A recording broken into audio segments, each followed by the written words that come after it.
So I just wanted to let you know, again, my role is to elevate family voice. And we do that by capturing your information from surveys. It tells us how you feel about decisions we make. We also have a small group of parents that help us make decisions, and I'll talk to you about that a little bit later.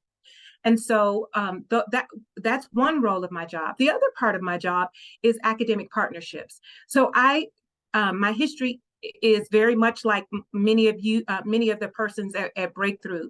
I'm a former teacher, I'm a former principal, and now I'm a director. So I take my use of my background in education, and I take what we're learning at schools, and then I help families extend the learning at home. And so I'll be sharing things that are going on in our schools so that you can know how to support your scholars at home. I also do some community work. So when our scholars have opportunities to work with Cleveland Clinic Foundation, Verizon, and various other things, I help set up those partnerships. So my office it handles a lot. Because we touch families and scholars. So there's not one department at Breakthrough that does not interact with my department. So today, I wanted to kind of just tell you what we do, okay? So our thinking is humanizing and our actions are unifying. Families can call me for all kinds of reasons. They can call me because they feel like they're not being heard at the school, or an issue hasn't been resolved as fast as they would like, or they might want some resources or some information. I'm really the family advocate, and so that's what I do. I also supervise the social workers and school counselors. So when our families find themselves in need of different things, those people I directly manage. We believe that families at Breakthrough are powerful partners. We cannot do this work without you. The Family Partnership Office did not exist 4 years ago.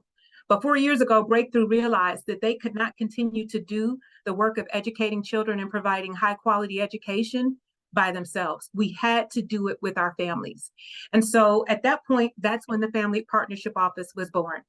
We believe that families are our powerful partners. We elevate family voice. We lift what you have to say, whether it's pretty or not pretty, whether it's good news or bad news, whether it's criticism or whether it's praise. I go back and tell the network, our boards, and our governing bodies what our families really feel about the decisions that we make. And then I also provide academic resources that help you extend the learning at home. We know that families are our first teachers. And then I also manage the Network Parent Advisory Council. And that's the small group of parents who give me 1 hour a month. We talk about the decisions that Breakthrough needs to make, how it's going to impact. And families just tell me, hey, this is what's going to happen if you all do this. And this is what's going to happen. And they work with me and we work together. So if you're interested in joining that, we can talk later about that. It is a commitment. So it is not, this is mostly me talking with you all. But in that time, we actually do work together. Okay. So our agenda today is going to be real quick. We're always going to keep it under 30 minutes unless something special is going on. I know the families don't have a lot of time, and I appreciate every single one of you, because when people tell me families don't care, I'm always saying they do, but our families are busy. And I have seen mothers tune in from work. I've watched parents put phones up while they worked in the kitchen and cooked. So I appreciate every single one of you. And I understand that parenting is incredibly difficult. And so I appreciate your presence tonight. So I told you who the Family Partnership Office is. And I want to show you how you can connect with me at any time. And then I'm going to tell you how I'm going to connect with you. And then I want to talk about these social, emotional, behavioral screeners that we're going to be administering to scholars. And I want to entertain your questions and then tell you what's going on coming up. And then we're going to say goodnight. All right. So here's how I'll talk to you. You'll get texts from me, you'll get emails, you'll get reminds, videos, and then they will always take our time together. So if you miss it next time, you can always go to Facebook and Instagram and just rewatch. Okay. I understand that this is not going to always be good for you, but it's always going to be the second Thursday of the month that we'll connect. All right. Here's how you can contact me. So if you want to take your phone out and screenshot this, you can reach me at this phone number, or you can send me an email, family@breakthroughschools.org. All right. So you can call me at 216-302-0591. I can access that voicemail message between the hours of 8 and 4. I am in meetings throughout the day. So what I try to tell families is I try to get back to you within 2 to 4 hours. If not, I will get to you the next day. I will also text you. So if I call you and you don't answer, I try to follow up with a text just to let you know, hey, it's me. I'm not a bill collector, not trying to sell you anything. Just want to talk to you. All right. So those are the ways you can get in touch with me. Also, make sure that you are hooked up to Power School. If you don't know how to get into Power School, please reach out to me. I can have someone at the school to help you. The reason why is because many times when report cards come out in parent conferences, parents get shocked. They go, I didn't know they were doing so well, or I didn't know they were doing so poorly. And so what I'm telling you is you never have to call a teacher to ask your child what grade they got. You never have to call a teacher to ask what did they get on their test. You can go directly into Power School with your code and you can see if your child takes a test on Tuesday, if they're in middle school, give their teacher about 2 or 3 days and she will have that score listed in there. The reason why it's not as fast as elementary school is because middle school teachers have 60 to 90 students, whereas an elementary school teacher has one class all day. Okay, so it's different when you have to enter that many grades, but you can stay on top of it. And I tell you, our parents who visit grades regularly, their children score higher. Parents who never log into Power School are typically very surprised at their child's lack of performance in school. All right, so now I want to talk about the screeners. We have a new SPED department. Dr. Ami Rudd is a wonderful Hispanic woman who has come to us to revamp our entire intervention special ed services. And one of the things that she brought to our school is she said, you know, we screen kids to go to school for health. They have to go to the doctor. They have to have a shot. They have to have their hearing checked, their eyes checked. That we screen for all those things. But when they come to school, we understand for a whole child, part of them is emotional. Part of them has a social aspect of their personality. And so we send them to school, but we never check their behavioral health. And we know that all of us have come through COVID. We all have come through isolation and then being immersed in things. And so we know that that has had an impact on our students, not to mention grief. Some of our students have experienced loss and they're grieving. Some of them have experienced trauma. And so because we have decided at Breakthrough to have psychologically safe classrooms, this is our commitment to doing that. So we're doing these screeners.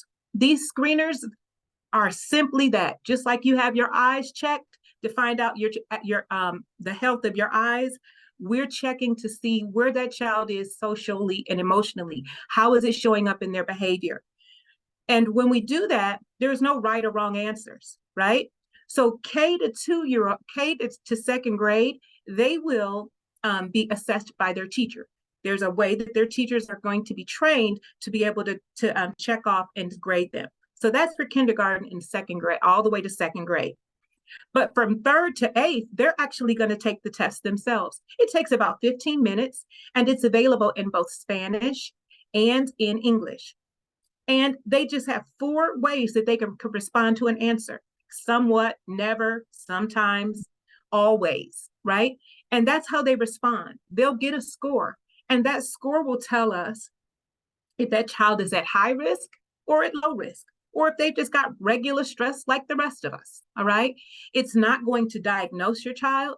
It is simply telling us, what are the strengths and what are the weaknesses that we can support this child in?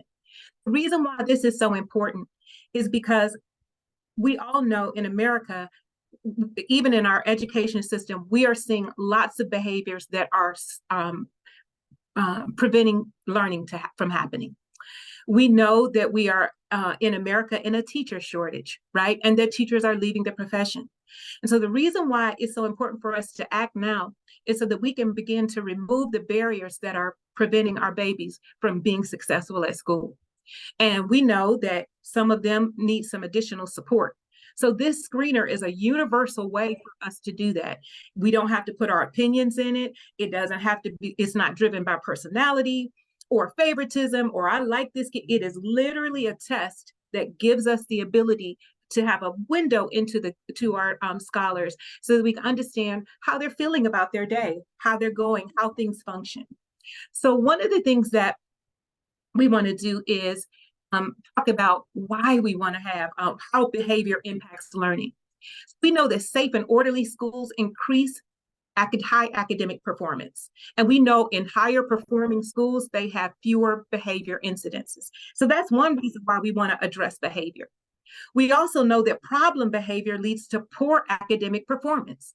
Students with problem behaviors are three times more likely to fail. That is not the story we want for not one of our scholars. We believe that they are capable. We believe that they are able, and no matter how they come to us, however, whether they're struggling in math or reading, we want to make sure that we are creating an environment where they can thrive, where there's interventions that we can put in place, and where we can where we can help them be successful, because that's our mission. So this is why we decided to bring the screeners in. We will use the results of those screeners to then begin to put interventions in place for our scholars. It will help us. A lot of times, we have really quiet students that don't say anything. How many of you all have, by show of hands, have quiet kids? They just don't talk. Hold on one second. I can't talk. So we have many, see some hands. We have some scholars that are just quiet. And so because they're quiet, they're doing their work, they're A and B students, we think they're fine. But sometimes their behaviors are not pronounced behaviors. So sometimes we don't even know that they are struggling with anxiety and depression. So these screeners help us, if there isn't a behavior that's present, it still will let us know the attitude or what's going on with a child that may not talk to us. So that's another great reason why we want to do this screener, because we want to be able to get not just our kids who talk and share and express themselves, but to those scholars who don't talk and who express themselves. This test might alert us to some things so that we can know how to better support them. We also know that these matter, right? Like, we know that approximately a third of all students have emotional problems that impede their learning. That is across the United States, okay? So it's not like that's just here at Breakthrough. We know that a third of all students that enter classrooms in the US have emotional problems. And and that is not a blame. That is not any point to make parents feel ashamed. Things happen to us. We have had scholars that have lost parents, siblings, grandparents. There's some losses that don't involve people. They had to move. That's a loss. If a student has to move one place that they're used to being and they move to another place, that's a loss. If a pet dies, that's the loss. So children have to process all kinds of losses.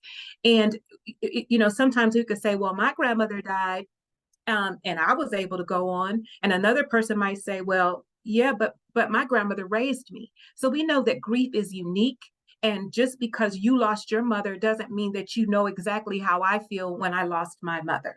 And so these things are the things that these screeners will help us begin to say, okay, this child has moved in a year and has lost grandma, and they're experiencing a lot of grief right now. And maybe that's why their behaviors are off task. So now we know how to be able to help those scholars. All right. So we'll take the results of those and it'll tell us what the risk factors are. And we'll look at the results, and that's we'll begin to put interventions in place.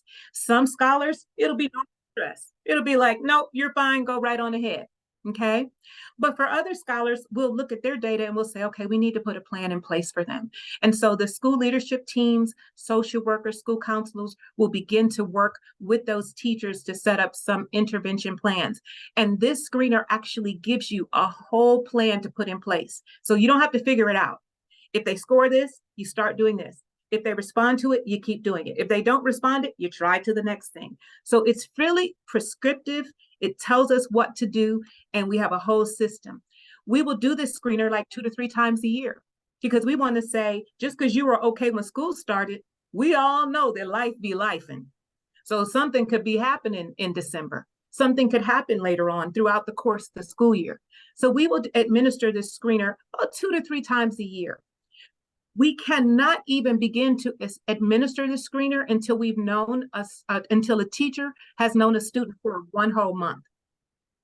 So that's why we didn't give this screener on the first day of school, okay? We have to build rapport. We have to be able to know our kids' good days, bad days. So we will not be administering this screener until late September, which gives all of our teachers and students time. If we get new students, they will not get the screener until their teacher has interacted with them for at least 30 days, because we want the test to have validity.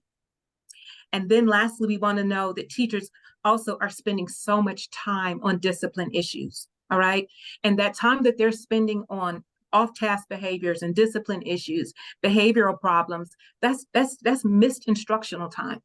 And it's robbing the students who are prepared to learn and who are on task.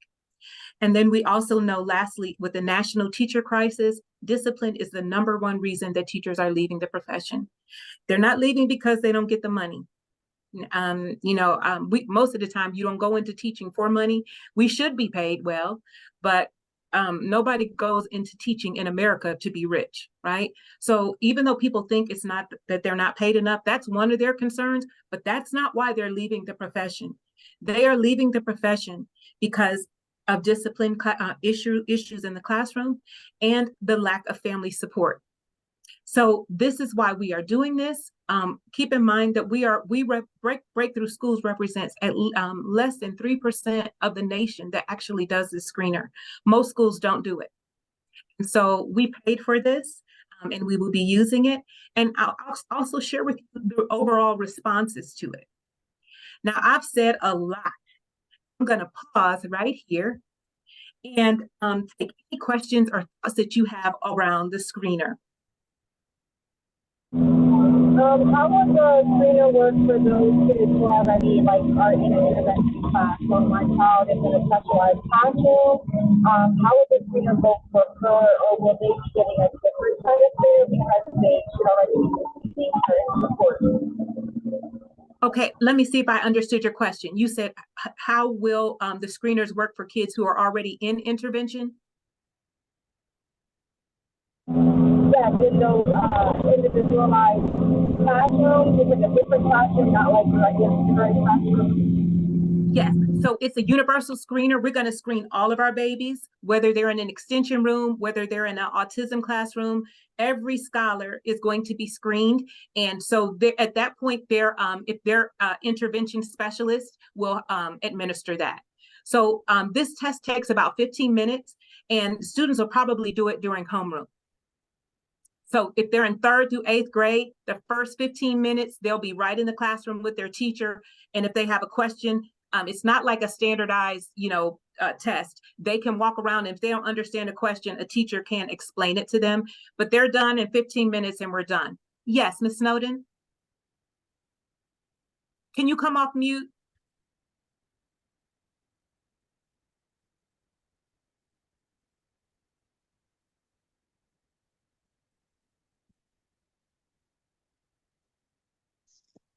It together. I'm sorry. Okay, can you hear me now? I can. Okay, now is that the app that I downloaded? It's called BEH. No. You know what I'm talking about? I don't. Wait a minute. Okay. Did someone tell you at the school to download it? Yes, ma'am. And I go through there and I could see, like, when they be having doing that testing thing that you're speaking on. If you give me one moment, I can try to pull it up again. Yeah, no problem. Yeah, so this one is going to be administered to everybody. If your child is already in the intervention, in some form of intervention, this is going to you may have access to some data because your child is already in it. But this is a universal screener. So every scholar at Breakthrough will have this. All right. Okay. And so and so the reports will come to the school leaders, myself, we'll all look at the results of each school, each grade, and how kids are doing. So you may have that because your child is already involved in intervention. And again, Dr. Ami is rolling out some really great data that will inform our families too. But this universal screener is going to go to everybody. And Okay. and parents don't have to have an app. We're going to administer it at the school. What we're hoping in later years is to be able, because they do have a part for the family.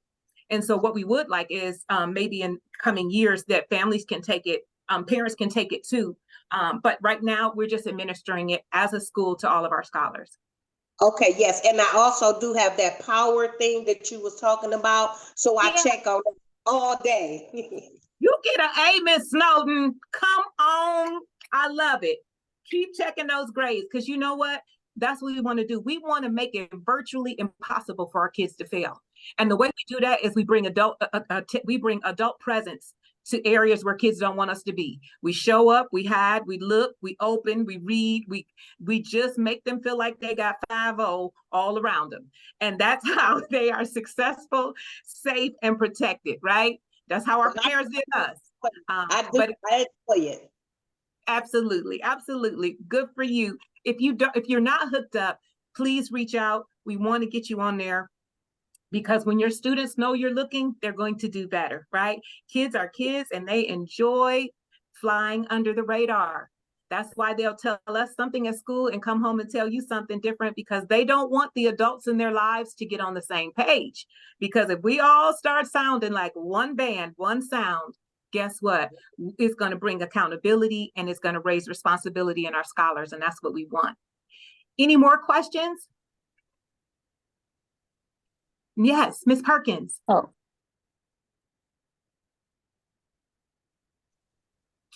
Okay. You coming off mute? I'm sorry, I'm cooking. I'm sorry. Okay, well, what you having? We'll be having somebody was cooking. Okay. And the pasta and some mozzarella sticks. And apple. This is what I'm saying. Okay. All right. I'm sorry. Go ahead, Ms. Perkins. I got distracted. Where do we find where do we download? You said we can go onto a site and view the grades? Yes. So if you go to our website, breakthroughschools.org, go on the tab that says Family Resources, and then you go down there and you'll be able to click on and get right into PowerSchool. It'll tell you that you're going to need a password and all that good stuff. Okay. But yes, you'll be able to, your child already is in there. You'll be able to look in there. Also, Kickboard. If you want to know how they're doing behaviorally, what kind of day did they have in school? There's a Kickboard app that teachers will say, hey, had a great day, or, oh, he was kind of sleepy today. I had to speak to him about 5 times. He was off task. But you won't have to, by the time your child gets in the car, you never have to say, how was your day? That's what it was. It's the Kickboard. That's what it was. I apologize. Yes.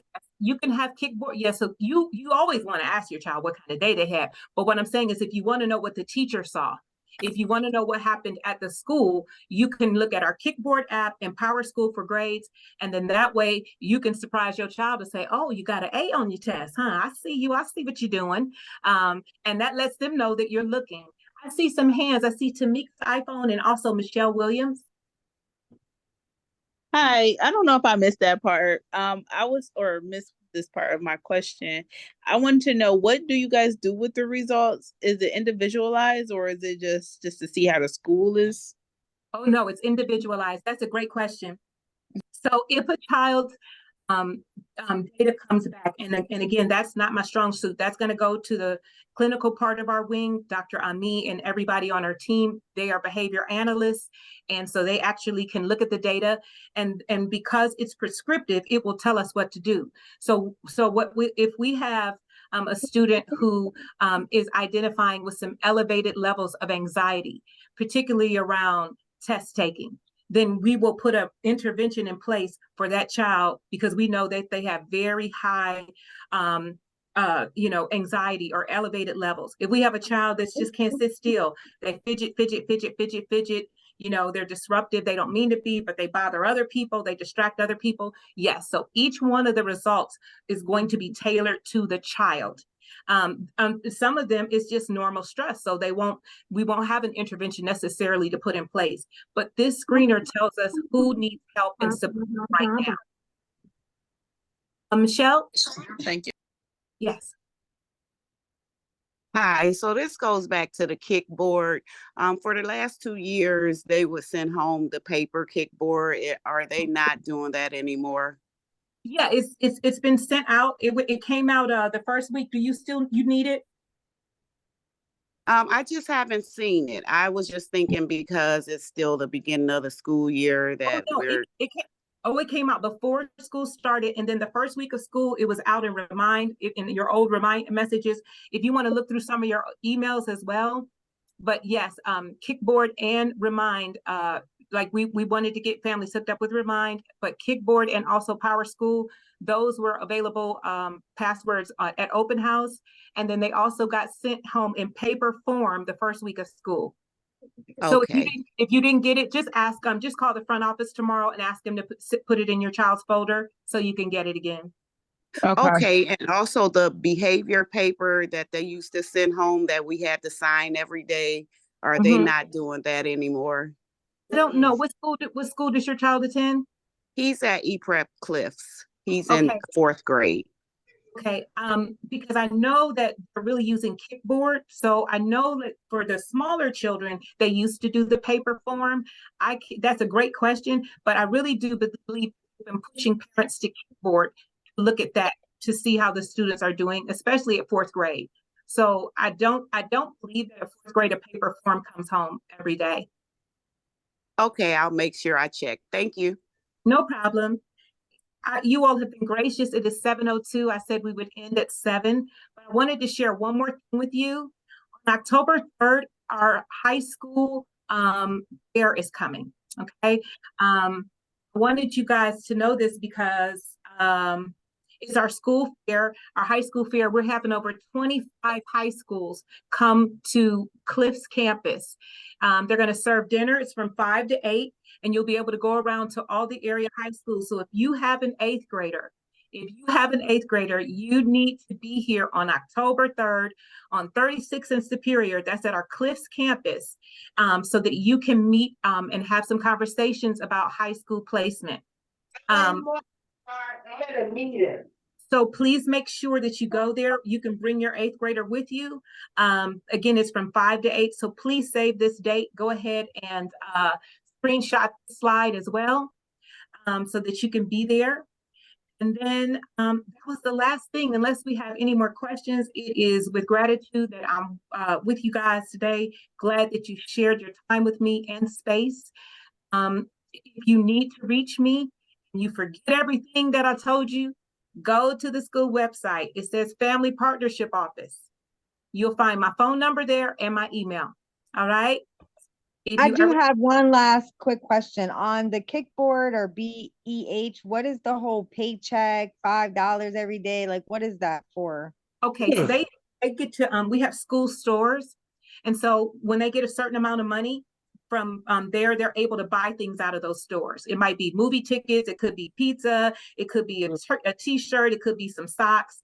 So they accrue that money and they're able to spend it at the every so often. Now, each school is different. Keep in mind, we have 10 schools. So I'm not sure when your respective school is, but they'll open up a school store and say, these are the things that are for sale. Some of them sometimes it's an online store, but sometimes they actually go to the gym. And depending on how many Kickboard points that they have, they can use that money from being, from being a great scholar to be able to purchase those items. Okay, thank you. You're welcome. Any more questions? All right, guys, it's been great to talk with you. Be safe, take care. I will see you next month this time. And in the meantime, I'll be sending y'all emails and stalking y'all and all that good stuff. All right, be safe. Okay. Be safe. Have a good night, everyone. Good night. Hey, have a nice night. Bye. Good night. Bye. Good night. Good night. You said what? So you tell me. Like we can,